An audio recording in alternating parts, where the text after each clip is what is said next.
It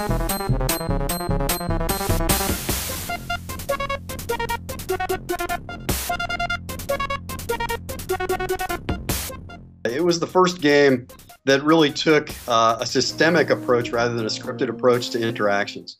What that meant was instead of the designer determining how every problem or challenge would be overcome, the player could decide how to do that. Players got to show how clever and creative they were rather than designers doing it. That was a revelation.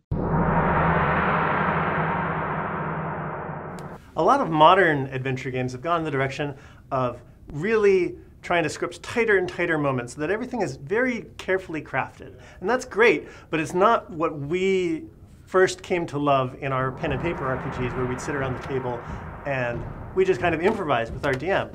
And that's a kind of story that we would like to hear more from our players. We want to have the kind of experience in video games that we always loved having with our friends. All of this posed a challenge for us when we were trying to put our video together and trying to figure out how to show you what these kinds of choices were like. We can't show you all of the possibilities of the way a situation might have gone. So instead, we decided to focus on setting up some situations that might have seemed conventional at first, had obvious solutions to them, and show you some surprising solutions to those situations to suggest the idea that the player can improvise. So in the scene where you see the wizard running away from the spiders, he's got just the one spell left. He can't take on all those spiders. What is he going to do? You know, he runs away over the bridge. I can't take out all these spiders, but I can take out that bridge.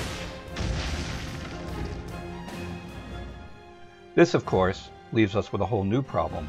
There's loot on the other side of this chasm that I still want. How am I going to get that? I'm friendly with the dwarves, so maybe I enlist their help and get the bridge rebuilt. Sorry I blew that up.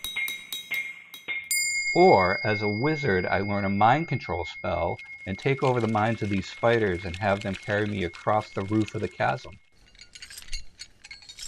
With the scene of the thief on the island confronted with a horrible tentacled monster, we figured we didn't really need to show you that you could fight the monster. You know, in a fantasy role-playing game, you probably know that you can fight monsters, right? So we wanted to show what happens when that's the type of character who isn't really focusing on that approach. Maybe they're not the greatest warrior, but they're nimble. You know, they've worked on their jumping and acrobatic skills. They can avoid the monster, go over to this apparatus that's attached nearby, and do the swashbuckling move to escape instead. We hope that you're imagining the way that your character in a role-playing game might have handled them differently instead, that you have your own ideas about the kind of experience that you want to have. And our goal is to allow you to do that, to put together a system where all of you, with all your different answers to the questions, are all right. You really get the sense that you're in a real place, not that you're in a cartoony or gamey space, but that you're in a space that reflects what you know of the real world, even if you're interacting with dwarves and elves and other fantasy creatures. There are always reasons why the world looks and feels the way it does. There are reasons why characters in that world respond to you and to each other the way they do. So what this means is that your actions as a player will have consequences on the kinds of encounters you might have, the kinds of conversations you might have.